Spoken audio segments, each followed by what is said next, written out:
Right now, singer and actress Elaine Paige was in Waterford on Wednesday to officially open their brand new dance and theatre art school. And Ireland AM's Kieran Grimes popped down to the historical port city for a chat with the First Lady of British musical theatre, and he began by asking what were the dreams of Elaine as a teenager. Really love me, then whatever happens. I think my dream was, when I went to drama school especially, was that my ambition, I suppose that was my dream, was to be a serious dramatic actress. That's what I wanted to achieve. That's what I went to drama school for. So it's rather odd that I didn't really do any of that. I fell into musical theatre and I had the most marvellous career. You've been described as the First Lady of British musical theatre. How does that accolade make you feel? Oh, it's wonderful, isn't it?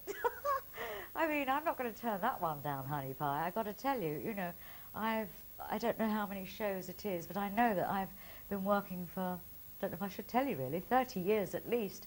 So it's a long time, and if somebody wants to say something as wonderful as that, then I'm happy to accept that, absolutely. Mm-hmm. When people think of Elaine Paige, what usually comes to mind is Evita, Chess, the #1 hit with Barbara Dixon, Cats and The King and I. Which of these do you look back on with the most affection? I've always asked this.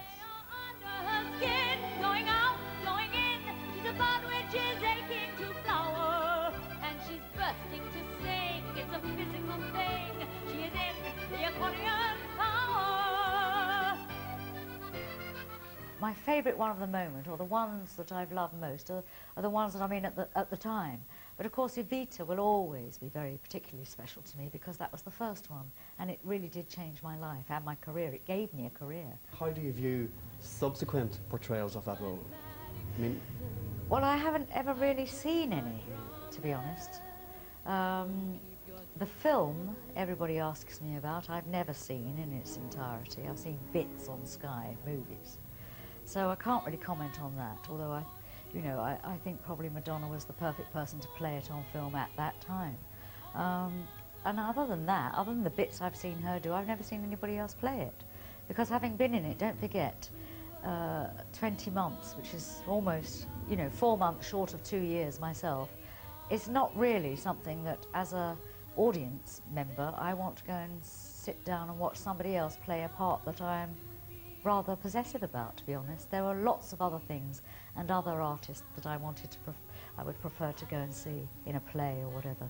So I would probably never go and watch somebody else play Evita, out of choice anyway.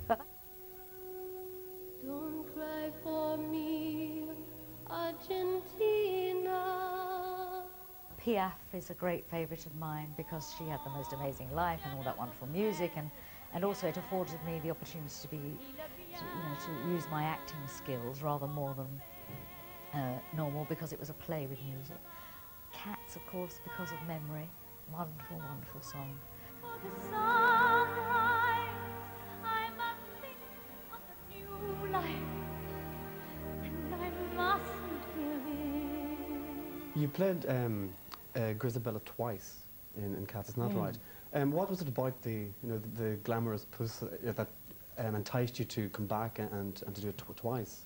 Oh, well, I suppose the glamour of it was in the sense that it was the second time. It was for video, it was for film. And I thought it might be nice to have it there for posterity, I suppose. And also, it is the most fantastic song.